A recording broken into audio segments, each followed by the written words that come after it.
Hello दोस्तों, स्वागत है आप सभी का साहू जी के इस यूट्यूब चैनल पर तथा इस नए वीडियो में। दोस्तों, आज हम एक ऐसे टॉपिक को लेकर आए हैं जो 9th से लेकर हायर एजुकेशन तक केमिस्ट्री का एक अभिन्न अंग है, जिसका नाम मोल संकल्पना है। इसे इंग्लिश में मोल कॉन्सेप्ट भी कहते हैं।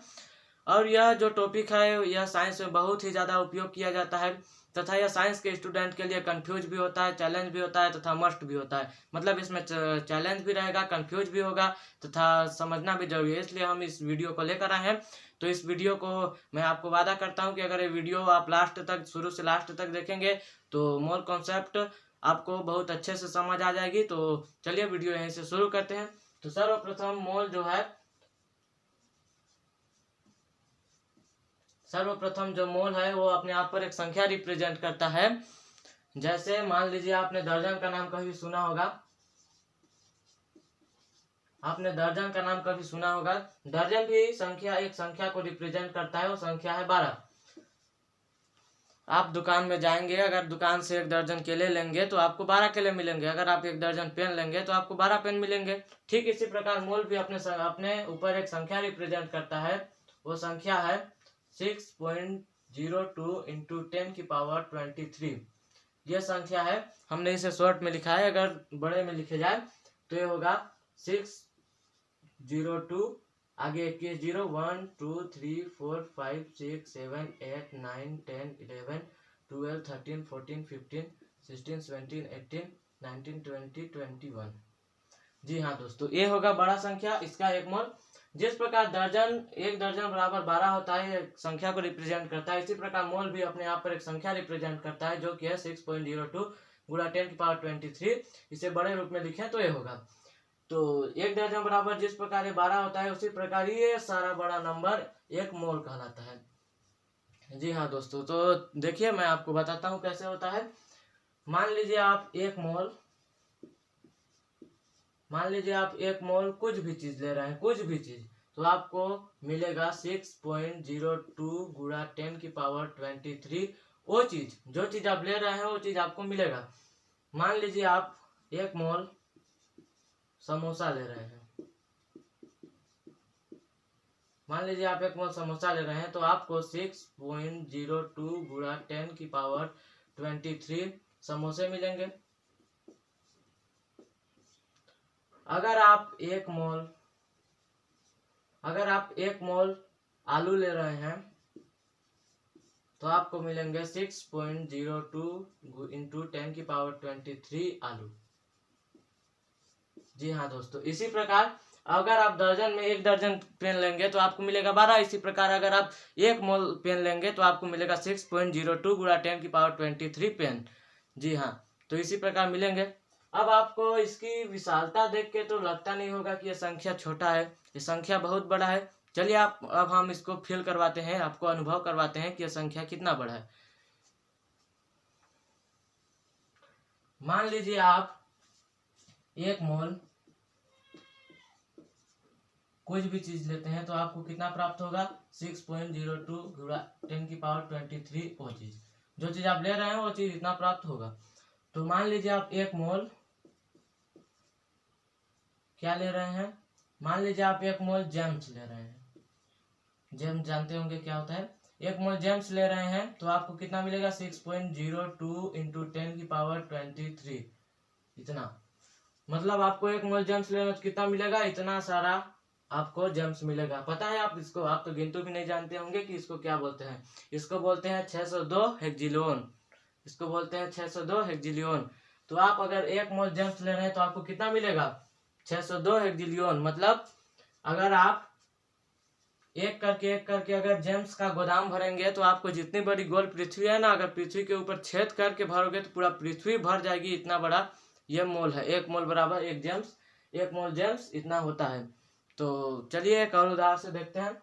मान लीजिए आप एक मोल डोनट लेते हैं, डोनट, इसको दान कटाई भी बोलते हैं। मान लीजिए आप एक मोल डोनट लेते हैं तो आपको कितना प्राप्त होगा, 6.02 गुणा 10 की पावर 23 डोनट। आपको इतने डोनट मिलेंगे। अगर इसको बड़े में करें तो इतना 602 हेक्जिलियन मिलेगा। आप जानते हैं कितना होता है। अगर डोनट एक के ऊपर ऐसे रखते जाएंगे तो आपको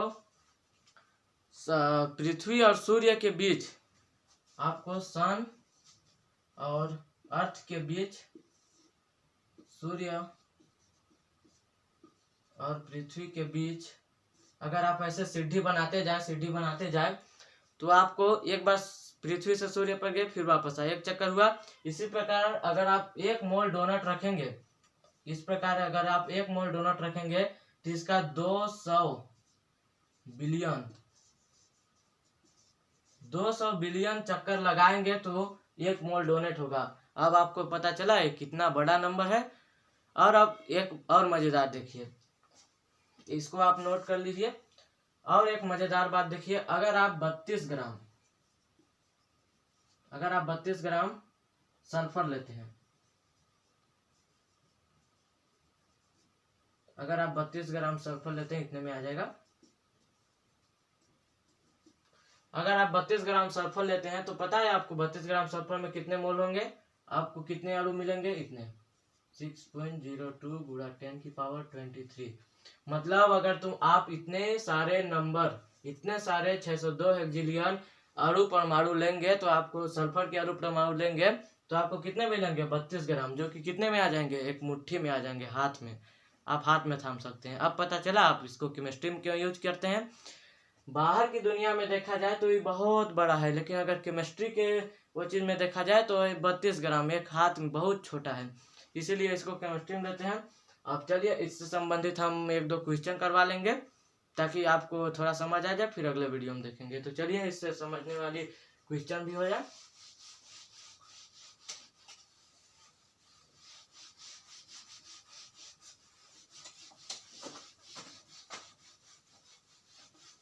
जी हाँ, तो इससे संबंधित क्वेश्चन को देखते हैं। चलिए, तो क्वेश्चन करवाने से पहले हम मोल के बारे में थोड़ा सा और कुछ जान लेते हैं कि मोल से समीकरण कैसे बनाते हैं। समीकरण बनाने के बाद ही आप क्वेश्चन के हल कर सकते हैं। तो देखिए समीकरण कैसे बनाते हैं। मान लीजिए आप 1 मोल कुछ भी चीज ले रहे हैं, कुछ भी चीज, तो आपको कितना मिलेगा, 6.02 गुणा 10 की पावर 23। वो चीज जो चीज आप ले रहे हैं बराबर इसका परमाणु भार या अणु भार बराबर में जितना ग्राम प्राप्त होगा वो चीज। तो चलिए देख लेते हैं। मान लीजिए आप 1 मोल H ले रहे हैं, H जानते हैं ना, हाइड्रोजन होता है। आप 1 मोल H ले रहे हैं तो आपको कितना प्राप्त होगा, इतना 6.02 गुणा 10 की पावर 23 H प्राप्त होगा। अब H के क्या होते हैं, यहाँ H के क्या प्राप्त होते हैं, तो H के परमाणु प्राप्त होते हैं। H अकेला इसलिए परमाणु होगा। अब आप बताइए H परमाणु के कितने वो चीज होते हैं, H परमाणु के भार कितने हैं। तो हाइड्रोजन पहला में आता है आवर्त सारणी में, तो हाइड्रोजन का 1 ग्राम। आपको बेसिक पते होने चाहिए कि कौन कितने ग्राम के होते हैं। तो 1 ग्राम, ये मिल गया हमारा H। इसी प्रकार आप 1 मोल, अगर आप 1 मोल O का निकालते हैं, अगर आप 1 मोल O2 का निकालते हैं तो आपको क्या मिलेगा, 6.02 गुणा 10 की पावर 23 O2। O2 है इसलिए इसका अणु भार होगा, इसका अणु भार कितना होगा, एक ऑक्सीजन का कितना होता है, एक ऑक्सीजन का परमाणु 8 होता है। अगर इसका भार निकालें तो 8 दूना 16 होता है। और यहाँ 2 ऑक्सीजन है तो एक ऑक्सीजन का 16, तो 2 ऑक्सीजन का कितना होगा, 16 दूना 32, तो इसका होगा 32 ग्राम O2। जी हाँ, इसी प्रकार एक और देख लेते हैं,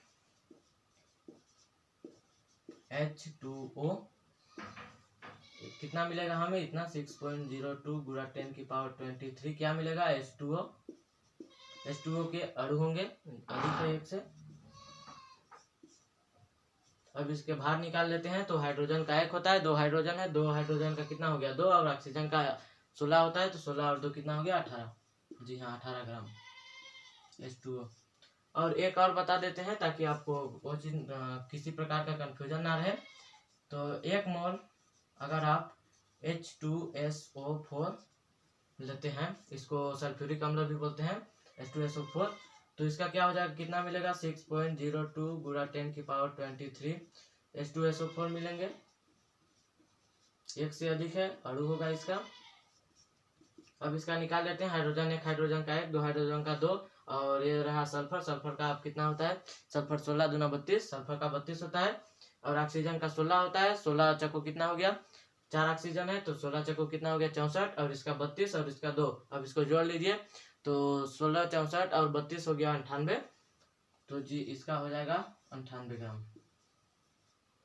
क्या मिल जाएगा, H2SO4।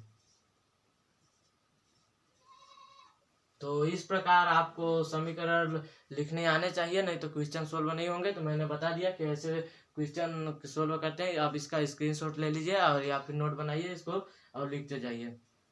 तो और एक ठोका बता देते हैं। अब चलिए इसको तो आप जान ही गए। अब ऐसे ही संतुलित करके हम समीकरण को बनाने के लिए आप 5 बार एक को लिखेंगे तो समीकरण ऐसे ही कर धीरे धीरे करते करते बन ही जाएगा। और इसको सीख लिए तो क्वेश्चन तो एकदम आसान हो जाएगा। देखिए हम क्वेश्चन अब करवाते हैं। तो मान लीजिए आप 2 मोल, क्वेश्चन नंबर 1 है, 2 मोल ऑक्सीजन का द्रव्यमान ज्ञात करो। 2 मोल ऑक्सीजन का द्रव्यमान ज्ञात करो। अब आपको ये प्रश्न दे दिया गया, तो अब देखिए इसका हल कैसे करेंगे। हल मैंने आपको, आप मान लीजिए अर्जुन है, आप अर्जुन चिड़िया पर निशान लगाइए। तो इसमें से चिड़िया कौन सा है, इसमें से चिड़िया कौन सा है, ओ है। तो आप बिना प्रश्न को देखे समझे बिना ही आप ओ का समीकरण लिख दीजिए। तो ऑक्सीजन का समीकरण क्या होता है मैंने बताया था। अब लिख दीजिए 1 मोल, बिना प्रश्न को पढ़े ही आपको इसको लिख देना है। 1 मोल ऑक्सीजन का समीकरण। अब इसका समीकरण क्या होता है, इसका समीकरण होगा 6.02 गुणा 10⁻23 ऑक्सीजन के परमाणु। और इसका कितना हो जाएगा, एक ऑक्सीजन का कितना होता है 16 ग्राम। जी ठीक, 1 मोल ऑक्सीजन का समीकरण ये हो गया। अब आप क्वेश्चन को पढ़िए, तुरंत सोल्व हो जाएगा। 2 मोल ऑक्सीजन का द्रव्यमान ज्ञात करना है। द्रव्यमान ये रहा, ऑक्सीजन ये रहा। तो हमको क्या बोल रहा है 2 मोल, 1 मोल का हमें पता है 16 ग्राम। तो इसमें क्या बोल रहा है कि 2 मोल ऑक्सीजन का हमें कितना द्रव्यमान ज्ञात करना है। द्रव्यमान ज्ञात करना है तो चूंकि हमें दिया गया है 1 मोल ऑक्सीजन का द्रव्यमान कितना है 16 ग्राम। तो आप जानते ही होंगे कि 2 मोल ऑक्सीजन का 1 मोल का इतना है, तो 2 मोल का इससे मल्टीप्लाई कर दीजिए। 16 गुणा 2 तो आपको आ जाएगा 16 दूना 32 ग्राम। तो जी हाँ, इसका कितना हो जाएगा आपका 32 ग्राम आंसर। अगर आप मोल समीकरण बनाए नहीं जानेंगे तो आपको क्वेश्चन करने में दिक्कत जाएगी, इसलिए आप मोल समीकरण बना सीख लीजिए, मैंने बताया हूँ। तो चलिए देखिए इसका 32 आ गया। एक और क्वेश्चन देखते हैं, आप इसको नोट बना सकते हैं, स्क्रीनशॉट ले सकते हैं। चलिए अब देखते हैं अगला क्वेश्चन।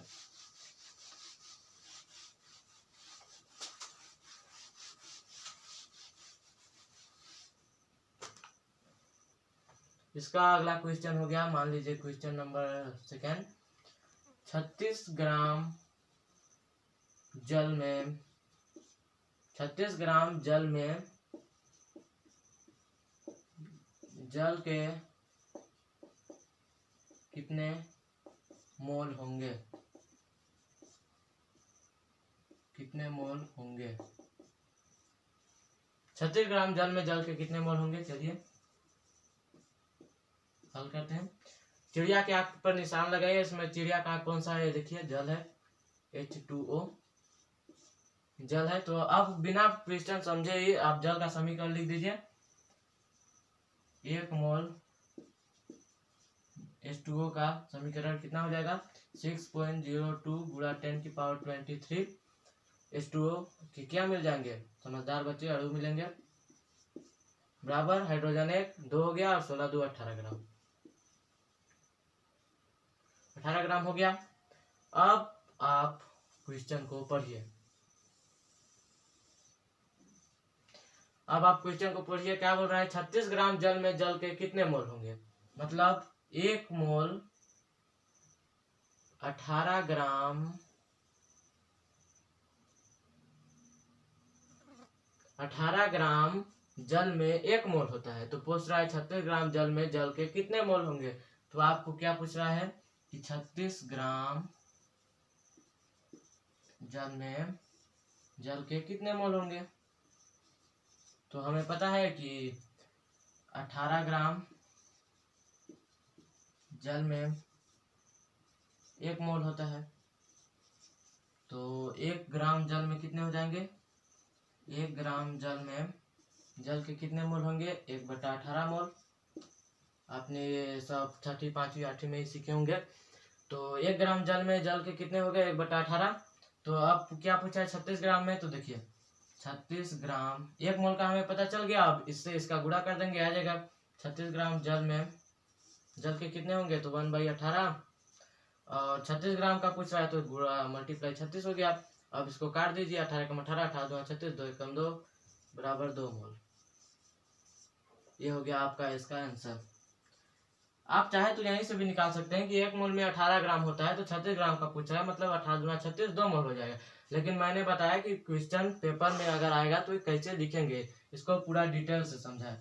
ऐसे समझा दूंगा तो आपको पता नहीं चलेगा कि इसको कैसे लिखते हैं। तो चलिए यहीं से आज 2 क्वेश्चन हो गए, फिर अगले वीडियो में करेंगे। तो यहीं से वीडियो करते हैं। हमारी मेहनत अगर आपको पसंद आई हो तो चैनल को लाइक कीजिएगा, सब्सक्राइब कीजिएगा और बेल आइकन को दबा दीजिएगा, ताकि और भी वीडियो अपलोड करेंगे तो उसको आपके पास नोटिफिकेशन आ जाए। तो आज के लिए वीडियो इतना ही। तो so guys, thanks for watching. Please subscribe the channel and press the bell icon for the notification. तो जल्द मिलेंगे अगले वीडियो में, तब के लिए थैंक यू सो मच। आप इसका स्क्रीनशॉट ले लीजिए।